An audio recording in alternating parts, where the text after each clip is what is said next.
merindukan bagi negaraku, Indonesia. Memiliki sumber daya alam yang melimpah, wilayah perairan yang lebih luas dari daratannya, yang sering dijadikan sebagai tempat pelayaran dan perdagangan. Namun, apa daya, semua itu tidak bisa bertahan lama. Badai datang menerjang mereka yang membantu para konglomerat mengisi perut.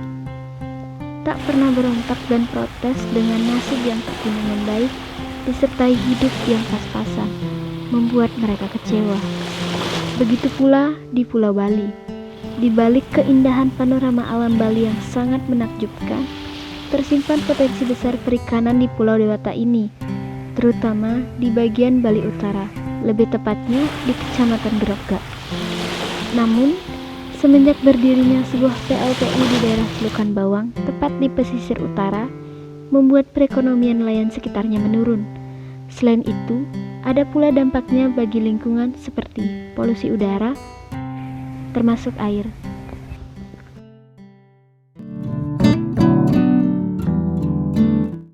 Nenek moyangku seorang pelaut, gemar mengarung luas samudra, menerjang ombak tiada tanding, menempuh badai sudah biasa. Kok Dita?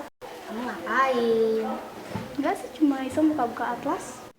Meskipun Indonesia negara kepulauan, masih banyak kok nelayan kita yang belum sejahtera. Contohnya desa kita. Kamu tahu kan kondisi nelayan di desa kita? Iya sih kak, kadang aja suka bingung tau, kenapa sih nelayan yang udah mencairkan, udah berkontribusi dalam memiliki kita malah dibalas dengan hal-hal yang kayak gini. Suka kesel tau. Iya, nelayan kita kalah dengan nelayan asing dari segi peralatannya. Apalagi dengan hadirnya PLTU yang telah menguasai laut kita. Iya sih kak, kehadiran PLTU ini benar-benar mempersulit nelayan kita. Dulu tuh nelayan kita banyak banget dapat ikannya, sekarang malah semakin sedikit. Apalagi sekarang malah berdampak juga ke perekonomiannya, malah menurun drastis juga. Udah, yuk kita pulang, nanti kita bantu bapak ke pantai. Ya bentar, ini nih. Jadi marah lagi. Kan Udah, cepetan.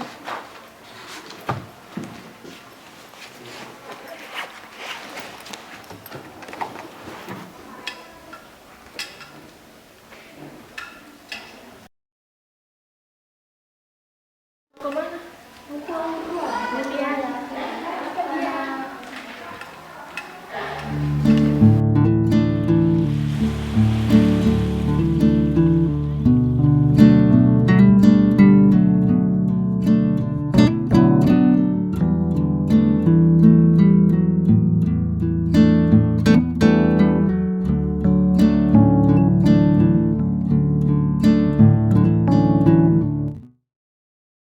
Itu bapak? Ya. Bapak! Pak udah selesai pak? Sudah nak. Tapi maaf ya, tangkapan ikan sekarang semakin sedikit. Belakangan ini cuacanya semakin memburuk.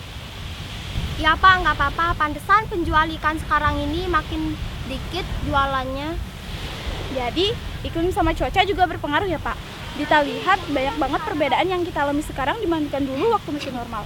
Beda banget. Ya pak, Tirta hampir lupa. Ini kami bawain makanan buat bapak. Makan dulu pak, yuk. Yuk, ayo. Ayo makan yuk. Ya.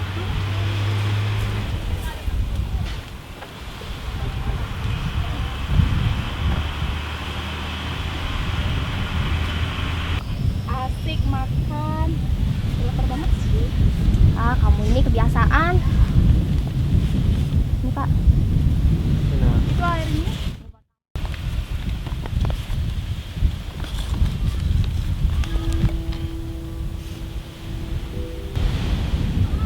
maafin bapak ya nak. Bapak belum bisa ngasih makanan lebih layak buat kalian. Bapak belum bisa jadi bapak yang baik.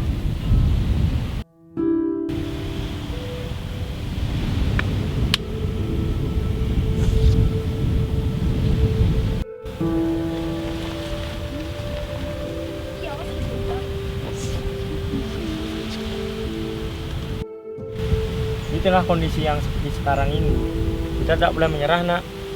Harus tetap berjuang dengan penuh keyakinan. Kalian adalah putri-putri terbaik bapak.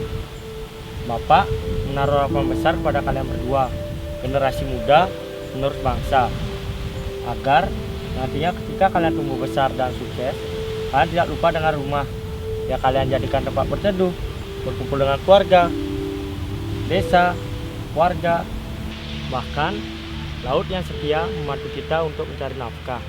Dan tentunya negara ini, Indonesia, tetaplah cintai, jaga, dan lestarikan, baik itu sosial budayanya, adat istiadatnya, dan sumber daya alamnya. Kalian berdua adalah putri kebanggaan Bapak. Bapak tidak tahu sampai kapan Bapak bisa menemani kalian berdua. Semangat ya nak, jangan pernah merasa putus asa. Siap Pak, kami bakal pegang dan amalkan ucapan Bapak. Ya benar itu Pak. Ayo bantu Bapak membawa ikan ke rumah. Yaudah, yuk. Yuk.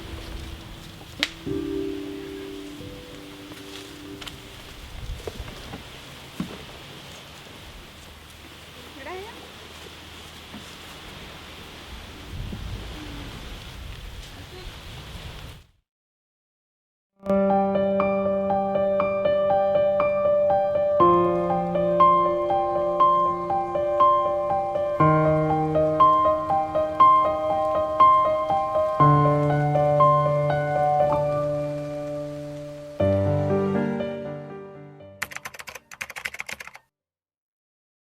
Kenalkan, nama saya Abdul Mahan dari Kecamatan Bawang. Dampak BLTU semenjak BLTU yang saya rasakan adalah pekerjaan saya berkurang sebagai nelayan, ikan sudah tidak ada, dan juga pernapasan saya kurang nyaman semenjak BLTU karena debu-debu dari limbah BLTU itu banyak dampaknya.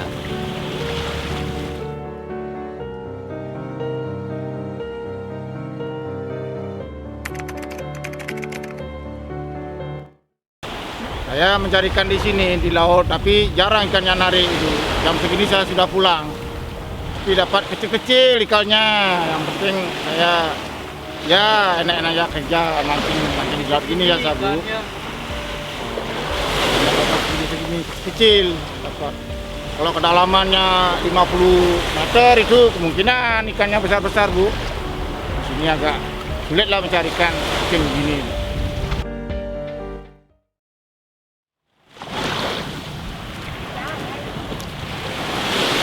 Bapak! Bapak! Semangat ya nak.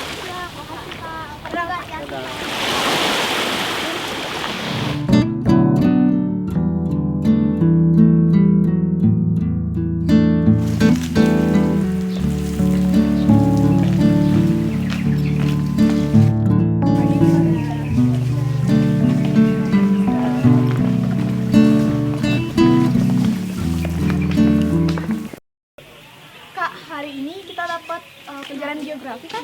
Ya hari ini kita dapat pelajaran geografi. Hai, Yudika. Jam pertama. Baru kan? Iya, baru. Nah, kalau nggak salah sih kakak baca tuh kita bakal dapat Indonesia sebagai poros maritim dunia. Tentang apa tuh? Aduh, belum nyampe sama sekali, jadi belum ada persiapan. Kak, nyatet nggak?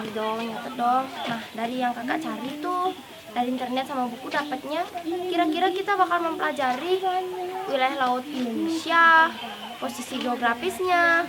Nah, yang paling penting tuh ada jalur perdagangan sama karakteristik wilayah daratan sama karakteristik perairan Indonesia. Kata karakteristik, jadi kayak ciri-ciri sendiri gitu. Iya. Nah, Jadi, ini kan kemaritiman itu bahas laut Indonesia aja kan?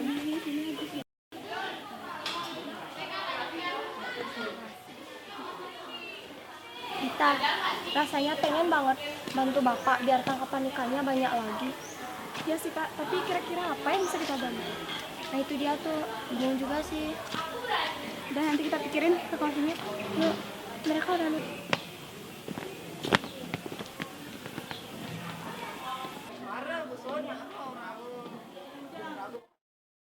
Selamat pagi semuanya. Selamat pagi. Hari ini kita akan belajar tentang Indonesia sebagai poros maritim dunia atau Indonesia sebagai pusat maritimnya dunia. Nah, sebenarnya ada yang mau ditanyakan? Ayo Dita. Baik Mister, izin bertanya. Nah, seperti yang Mister jelaskan tadi, belakangan ini kita mulai melupakan tentang laut kita gitu Mister. Nah, bagaimana sih cara mengembalikan julukan Indonesia sebagai poros maritim dunia agar bisa memajukan atau mengembalikan potensi-potensi laut kita seperti itu, Mister? Oke, terima kasih buat pertanyaan yang bagus. Jadi bagaimana cara kita mengembalikan supaya Indonesia kembali berjaya ya poros maritimnya? Yang pertama adalah kita harus mengoptimalkan tol laut seperti yang sudah digadang-gadang oleh Presiden Joko Widodo. Jadi kita harus mengoptimalkan itu dengan pembangunan pelabuhan. Dan yang kedua adalah kita harus memperhatikan nasib para nelayan. Karena nelayan itu adalah garda terdepan dari poros maritim kita. Bagaimanapun caranya, kita harus membuat nelayan sejahtera, baik dari segi kebijakan ataupun peran serta masyarakat.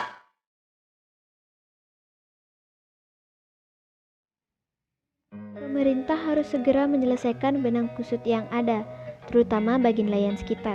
Harus ada pelatihan keahlian lain bagi para nelayan yang terdampak. Menyiapkan dokumen AMDAL dengan benar supaya polusi udara dan air tidak terjadi dan tidak merugikan masyarakat. Harus ada kolaborasi antara pengelola PLTU dan warga agar visi mereka tetap berjalan.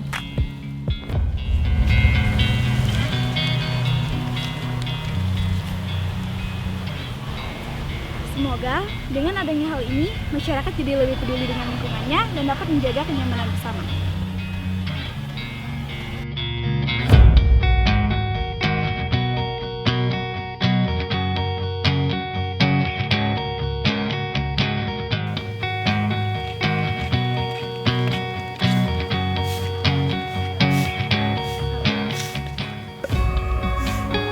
Nah, itu tuh yang selama ini jadi permasalahan di Indonesia.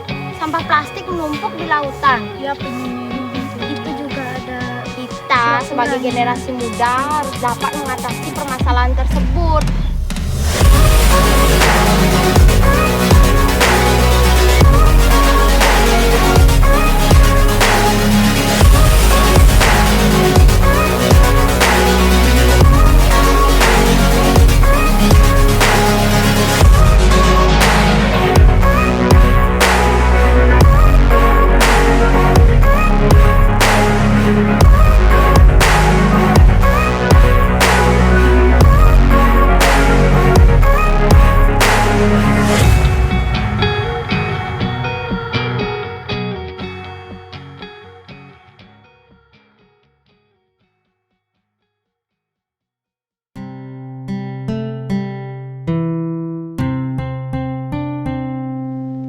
Indonesia adalah negara yang besar dan memiliki potensi kemaritiman. Sudah sepantasnya kita mempertahankan julukan poros maritim dunia. Salah satunya dengan cara mensejahterakan nelayan Indonesia supaya banyak generasi bangsa yang bisa melestarikan sehingga dapat merasakan keindahan